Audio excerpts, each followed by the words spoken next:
thank you for being here today. I'm Ananthapadmanabhan, and I'm here to present my Semester 6 major project, which is a high-rise building titled the Stimulus. For starters, what is a stimulus? A stimulus is a thing that arouses activity or energy in someone or something. In the context of science, a stimulus is anything that makes an organism or part of an organism react in some way. So, let's begin. The whole presentation is divided into 4 parts, that is preliminary, design, services, and extras. First one, introduction. So this is the site. As you can see, it is flanked by a residential colony on the north and the east side. What we also need to consider is that there are several high-rise buildings surrounding the building. Like here we have apartment 1, and we have apartment 2, and apartment 3. So let's keep that in mind for now. Moving on to the next sheet. The concept. The concept is stimulating the senses. The aim is to create spaces that stimulate the senses and thus enhances the user experience. Here, the building must act according to the needs of the user, and hence the design must be flexible. That is, the user gets to decide what his surroundings will be like. And here are some applications of the same. Next, we have the axis of the building. As I mentioned before, there are 3 apartments in the surrounding area, and these apartments, when connected, forms a triangle, and our site is right in the middle of this triangle.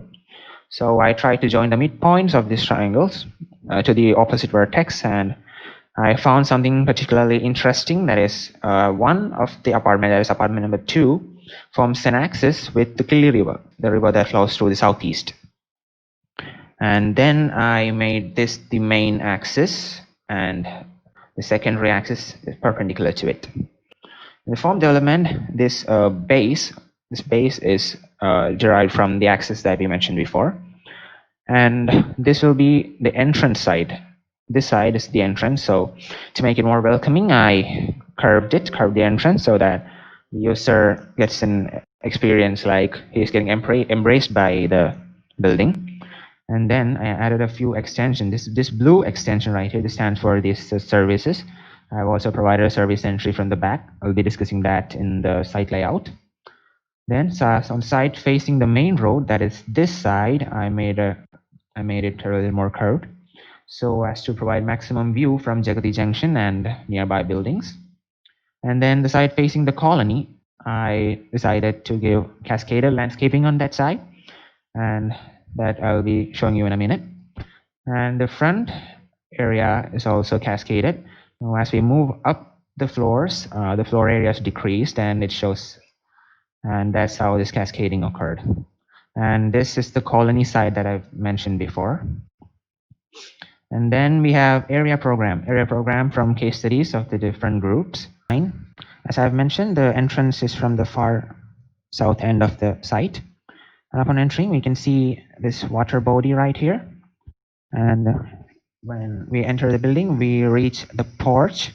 This is the drop-off zone, and from here, the user can exit the site through this road or go to the basement parking through this way.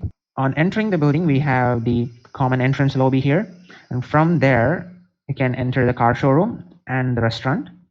We also have lifts provided over here, and these lifts connect all the floors of the building. Coming to the car showroom, upon entering, we can see staggered furniture and car placement, and this helps the user to walk around and see the car from all directions. And we have a delivery bay here, and it is connected to a ramp, and this ramp joins the road. And then we have a fire escape and lift in this part. We have toilets over here. Then we have car wash and accessories, and the garage where the new cars are parked. And this new cars entry, there is a service entry. Service entry is from this side, and the service entry is connected to the services, that is the sewage treatment, electrical, pump room, and all. It also connects the kitchen and store for the restaurant that is on the first floor. Next, moving on, we have the restaurant entry through here. And on this floor, we don't have a restaurant seating area. This is only the reception area. The main restaurant is on the first floor and can be accessed either through this staircase or these lifts. And additional features include an artificial mound on this part. So we have 3 levels of basement parking, and the soil removed is piled up in this area to create an artificial mound. And this mound also helps us to connect the pedestrian entry to the restaurant. The entrance is through here, and the user walks all the way through the side of the artificial mound. And then the exit from the basement parking is on the north side, and it's from here. This is a ramp, and the exit is on this side. That's about the site layout. Moving on to the first floor, that is a restaurant. The main entrance to the restaurant, as I mentioned, is through the atrium, like this, or through the lifts, or the lifts here. Anyway, they all meet at the waiting area. This is the entrance to the seating space, and this is where this is the dining area. And we have the kitchen over here. Kitchen, we have veg kitchen, non-veg kitchen, and live kitchen with separate cooking stations. And this is the billing or cash area. And this is the pedestrian entry that I've mentioned before. Pedestrians enter through here, and we have more seating area over here. This can be accessed from this side as well. We have the toilets here and ducts connecting all the services. And we also have a fire escape over here and over here. I've provided 2 fire escapes since the minimum distance has to be 30 meters. This from here and here, we basically have 3 clusters of spaces. Cluster number 1, that is a CEO cluster. And then we have the workers cluster.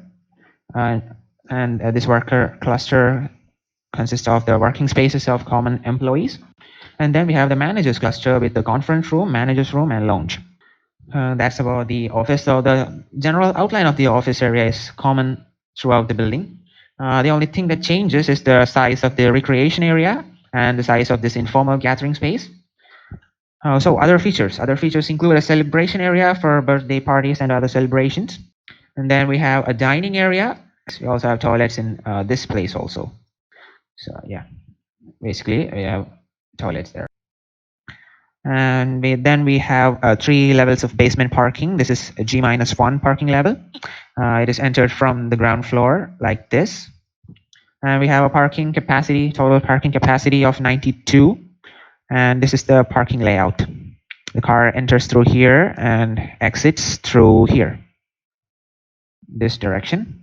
We also have dedicated bike parking area over here. Moving on to the sections. This is section A. And in this section, we can see how the cascading occurs. The cascadal landscape occurs here and over here. And we have water tanks up top. About the water tanks, I have to give a detail. That is, the required water tank capacity is 225 cubic meters. Provided is 300 plus 100, that is 400 cubic meters. And this 100 cubic meter extra is for the fire tank that I've placed on top in case of any emergencies.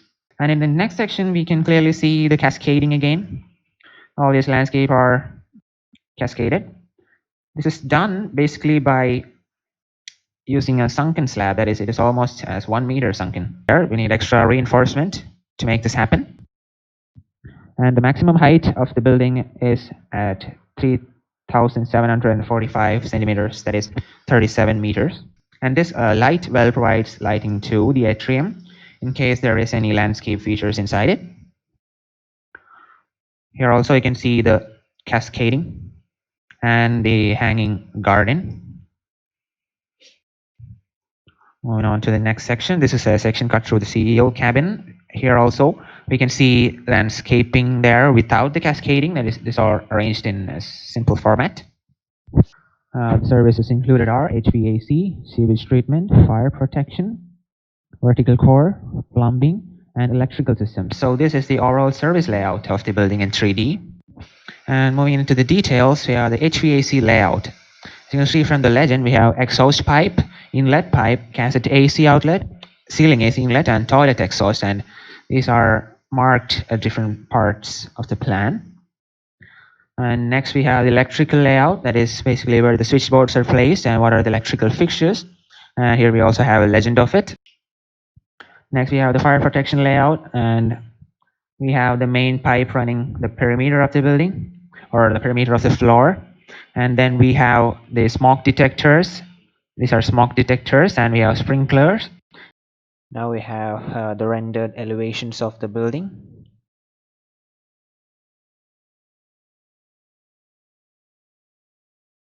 Above, we have two images of the 3D model. That brings me to the end of my presentation. Thank you for listening. Thank you so much.